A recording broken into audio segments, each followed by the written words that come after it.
Bonjour, et bienvenue dans le Seigneur. Je suis ravi de joie pour vous annoncer encore la bonne nouvelle de Jésus-Christ de Nazareth. Dieu du ciel nous accorde la grâce d'être devant vous en bonne santé, car la Bible dit quelque chose de très riche, très profond, que tout ce qui respire loue l'Éternel. Aujourd'hui, c'est le dimanche, malgré la circonstance que nous sommes en train de passer, l'Église de Dieu, on est dans la maison, ça ne nous empêcherait pas à prêcher son évangile. Parce que notre monde actuel, c'est un monde béni, que Dieu accorde des faveurs, des privilèges. On a l'informatique, on a la théologie et vraiment devenir dans une perfection pour communiquer même la bonne nouvelle de Dieu. C'est là que je suis content de vous communiquer ce que Dieu m'a inspiré aussi pour l'édification du corps de Christ. On est en train de vivre un grand fléau, nous tous, l'Église de Dieu. Les gens pleurent, les gens ont perdu même la foi à cause de cette fléau. Mais laissez-moi vous dire quelque chose de très riche. Nous, étant de l'Église, reconnons-nous coupables. L'Église, c'est le fondement de toutes choses. L'Église, c'est le corps de Christ. La Bible nous parle dans le livre de Amos 3, 7. Car le Seigneur, l'Éternel, ne fait rien sans avoir révélé son secret à ses serviteurs, les prophètes. Mais aujourd'hui, où est le prophète? Où est les serviteurs fidèles devant Dieu? Nous tous, nous sommes coupables. Hier, j'ai suivi la prière des noms de Dieu, nos aînés de la foi, nos papas de la foi, Pasteur Barout. Barout a parlé quelque chose de très riche dans une émission. Dans sa prière, il a reconnu le péché, les fautes des peuples congolais. Il a prié, il a demandé pardon. Il a dit Dieu, pardonne-nous, nous sommes les pécheurs. Quand je vis ce papa-là, il a dit que nous sommes coupables, nous sommes les pécheurs. Et j'ai été inspiré avec beaucoup de choses. Mais beaucoup des hommes parlent n'importe quoi, parlent des choses pas bien. Mais cet homme a reconnu d'abord. Puisque quand les malheurs arrivent, d'abord, nous, étant que le peuple de Dieu, reconnaissons nos failles. Quand il y a une maladie ou bien il y a une épidémie, qui a ouvert la porte? Chez nous, souvent, on a des problèmes de malaria, des problèmes de typhoïde. Souvent, nous ouvrons les portes. Nous-mêmes, par les saletés, ça peut créer les typhoïdes. Comme l'épidémie, les pestes a frappé toute l'humanité. Car l'Église, nous sommes là pour protéger le monde avec nos prières. La prière, c'est comme une parapluie. Quand il n'y a pas la couverture de la parapluie de la prière, qui peut protéger cet univers? Nous, l'Église, nous sommes la lumière. L'Église, nous sommes comme une selle. Nous donnons la saveur pour que tout le monde soit protégé. Et où est les gens de la prière? Où est les gens de la prière? Amos dit quelque chose. Car le Seigneur ne fait rien sans avoir révélé son secret à ses serviteurs. Mais où est les gens qui prophétisent dans les églises, qui parlent de la foi, qui annoncent les choses, la vie de façon de beaucoup de gens? Dieu m'a parlé, Dieu m'a dit, notre vision de Dieu est limitée avec les choses du monde. Mais il n'y a pas les choses, des révélations cachées du royaume de Dieu. C'est là que les peuples, souvent, ont fait beaucoup d'erreurs. Nous sommes attachés avec les choses du monde. Et moi, je dis souvent, le Seigneur ne fait rien sans avoir révélé son secret. Quand nous lisons dans le livre des Nombres, il y avait un homme de Dieu qui s'appelle Aaron. Cet homme de Dieu, il marchait avec Moïse. Un jour, Dieu se fit révéler à Aaron, à Moïse. Il a dit, dépouillez les vêtements sacrés qui étaient à Aaron. Dieu voulait prendre son âme. Dieu a été révélé à Moïse. Moïse a pris Aaron, il a monté dans les montagnes avec son fils Eliezer et il a dépouillé les habits sacrés. Il a habillé à cet homme de Dieu. Pourquoi? Dieu a révélé. Mais aujourd'hui, les hommes de Dieu meurent comme des petites mouches. Sans révélation. Il y a un pasteur, il meurt sans révélation. Derrière les ministères, il n'y a pas personne qui peut prendre la relève. Tellement c'est un désordre. Quand le leader est mort, tout est détruit. Tellement il n'y a plus encore Dieu. L'église est devenue Ichabod. On n'a pas encore Dieu encore, puisque nous ne sommes pas attachés avec la parole, de Dieu, on ne s'attache pas avec le vrai Dieu, le vrai Saint-Esprit. Notre Saint-Esprit est l'onction de faire tomber les gens. Et l'onction de guérison. Pas l'onction de faire amener les gens à la repentance sincère ou bien à connaître le vrai Dieu pour le royaume. Tout le monde sont remplis avec les choses du monde. Alléluia. Et moi, je vous annonce cette parole avec la compassion du Seigneur, comme Paul a dit, de donner nos corps comme un sacrifice saint agréable à Dieu, ce qui sera pour nous un culte raisonnable. Aujourd'hui, l'Église célèbre les cultes personnels. Les gens adorent les pasteurs, adorent les prophètes. Il y a des gens pas qui adorent le Jésus. Ce sont les noms des pasteurs qui sont élevés. Il n'y a pas les noms de Jésus-Christ Nazareth élevés. Des gens viennent pour nous, les pasteurs. Et je suis vraiment ému de compassion des bergers ou des prophètes qui veulent annoncer des choses passagères et non les choses très riches pour ce que Dieu nous a donné. L'Église a perdu la terrain. L'Église a perdu le fondement des apôtres. L'Église commence à faire les choses selon leur cœur. Tellement on est rempli avec le monde, le cœur, avec les choses du monde. Les gens ne sont pas remplis avec les royaumes, le mystère des royaumes. C'est là que nous voyons que tout ce que les gens prêchent, même la parole, est lié avec les choses du monde. Il n'y a pas encore le vrai Saint-Esprit de Dieu. Et la Bible nous parle encore dans le psaume 119, 130. La révélation de l'Éternel est claire. Elle donne intelligence aux simples.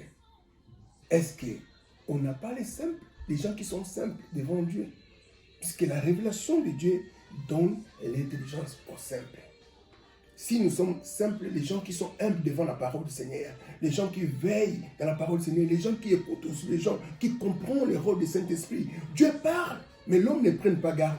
Tellement tout le monde, nous sommes fixés avec les choses du monde. Nos yeux sont fixés avec comment je dois être élevé, comment je dois avoir une grande église, comment je dois avoir ça. Il n'y a rien qui marche encore bien. Moi, je me souviens, c'était en 97. Il y a un homme de Dieu, Pasteur Vernon, il a pleuré devant tout le monde. Il avait une grande église. Vernon a pleuré, il a dit quoi? Dieu l'a révélé. Si Christ il vient aujourd'hui, dans son église, seulement 3 personnes seront sauvées. Mais regarde les églises sont pleines. Il n'y a rien qui marche, il n'y a rien qui fonctionne. Est-ce qu'il y a Dieu dans ces églises-là? Il n'y a pas un prophète vrai qui peut dire non, Dieu m'a révélé. Les choses, ça doit arriver comme ça dans les pays. Mais moi, j'étais bouleversé quand je vois ici en Europe, c'est la première fois que les gens meurent comme les mouches. C'était auparavant en Afrique avec l'Ebola. Maintenant, ici en Europe, l'endroit où il y a la sécurité sociale, l'endroit où il y a la propriété. Mais regarde comment les choses passent. Ce sont des choses spirituelles pour vous montrer qu'il n'y a pas encore un parapluie spirituel. Si nous retournons à Dieu, Dieu commencera à nous parler en live comme il avait parlé à Moïse, comme il avait parlé à Jérémie, comme il avait parlé à Ésaïe. Tellement tout le monde sont corrompus. Repentez-nous, nous tous les sommes dit repentez-vous. Parce que s'il n'y a pas la repentance sincère, comment Dieu peut agir? Si nous lisons même dans le livre d'Ésaïe, Ésaïe 59, 1 à 4, non, la main de l'Éternel n'est pas trop courte, ni son oreille trop dure pour attendre, mais ce sont nos fautes, ce sont nos péchés qui mettent une grande séparation entre nous et notre Dieu. Le peuple de Dieu, ouvrez les yeux de l'esprit, ouvrez vraiment les oreilles de l'esprit pour comprendre qu'est-ce que Dieu que nous servons. Ce n'est pas un Dieu mort, c'est un Dieu vivant, un Dieu qui parle, le Dieu qui parle. Mais aujourd'hui, nous ne voyons pas la manifestation de Dieu. Dieu se manifeste seulement avec les choses du monde. Dieu se manifeste seulement avec l'esprit des morts qui passent dans nos familles. Les gens voient, ou bien on a dans nos églises, pas les prophètes qui viennent de Dieu, mais on a quoi? Le voyant. Les gens qui voient les choses de la chair, les gens qui voient les bénédictions, qui voient l'élévation. Les gens ne voient pas ce que Dieu a caché. Alléluia. Dieu voulait détruire Sodome et Gomorrhe, mais Dieu a parlé à Abraham. Dieu s'est révélé à Abraham, parce qu'Abraham était son ami. Abraham était un ami de Dieu, il a parlé à Dieu. Regarde, je dois détruire Sodome et Gomorrhe. Mais pour cette détruction de cette monde, nous voyons aujourd'hui, est-ce que Dieu a révélé à qui? Si nous lisons dans le livre même de Psaume 25, 14 à 16, on dit que l'amitié de Dieu est entre son peuple et entre les gens qui le craignent, les gens qui le servent. L'amitié de Dieu est sur ces gens-là. Mais si vraiment nous avons l'amitié avec ces dieux-là, Dieu va nous révéler. Alléluia. Dieu va nous révéler des choses cachées, des gens qui cherchent Dieu de toute leur cœur. Mais aujourd'hui, nous voyons, il n'y a plus encore des amis de Dieu.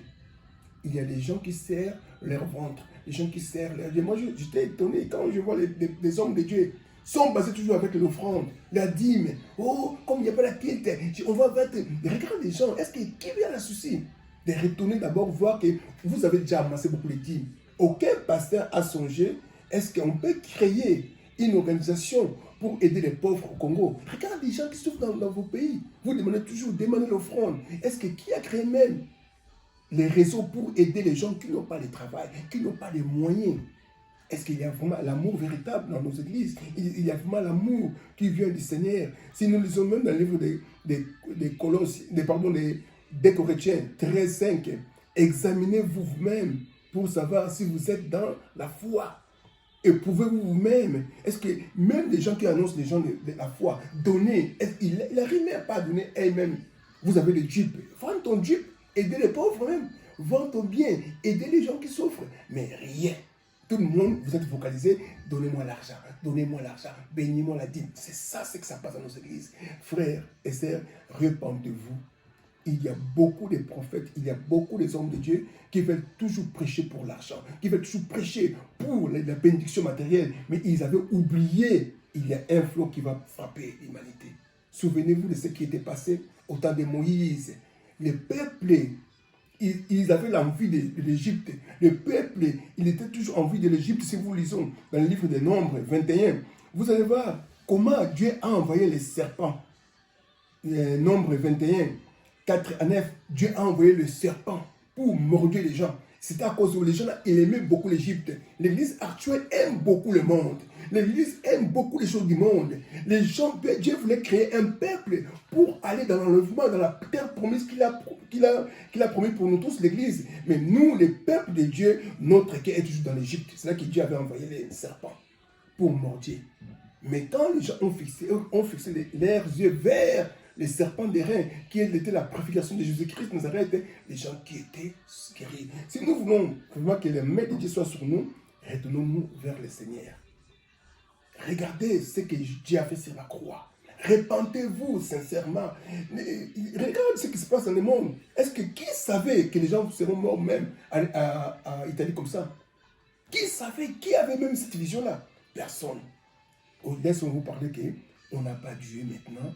On n'a pas le Saint-Esprit véritable de Dieu qui avait marché avec Paul, qui avait marché avec les apôtres. C'est là que tellement nous tous, on est plongés avec l'avarice. L'avarice nous tue. Il n'y a pas encore les gens qui servent Dieu avec un cœur sincère. Tout le monde, nous voulons nous enrichir pour aider nos familles, pour avoir le bien. Répandez-nous sincères.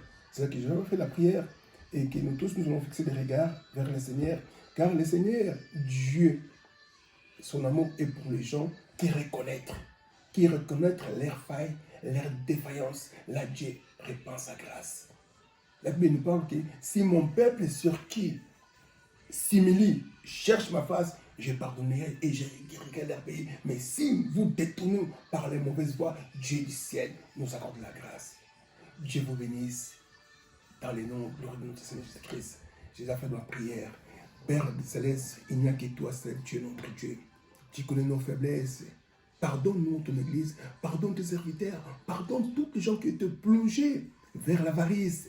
Pardonne tous les gens qui ont été plongés vers l'impureté, les choses abominables. Seigneur, on t'avait chassé dans l'église. On a attrissé ton Esprit Saint par nos avarices, par nos fautes, par nos péchés, par nos agissements païens. C'est que nous demandons que ta grâce abonde sur l'église, que le pardon descende sur ton église. Nous te prions dans le nom de Jésus-Christ. Saint-Esprit de Dieu, viens nous restaurer, viens nous réparer, viens nous ramener encore dans la position que tu avais mis aux disciples. Nous voulons être la lumière. Nous voulons dégager les saveurs afin que nos prières montent au ciel. Tu es le Dieu qui est assis dans la sainteté. Tu es le Dieu qui est assis dans la sanctification. Nous te prions dans le nom glorieux de Jésus-Christ. Que le sang de Christ vienne nous purifier. Que le sang de Christ vienne répandre sur nous tous afin d'effacer les fautes de ton peuple. Nous te prions prions dans le nom de Jésus-Christ Nazareth. Papa, merci pour ton amour, merci pour ta grâce, merci pour tes faveurs, merci pour ton onction royale qui va ramener la repentance. Au nom de Jésus, nous disons gloire et louange à toi, Seigneur Jésus-Christ. Que Dieu vous bénisse. Au nom de Jésus. Amen.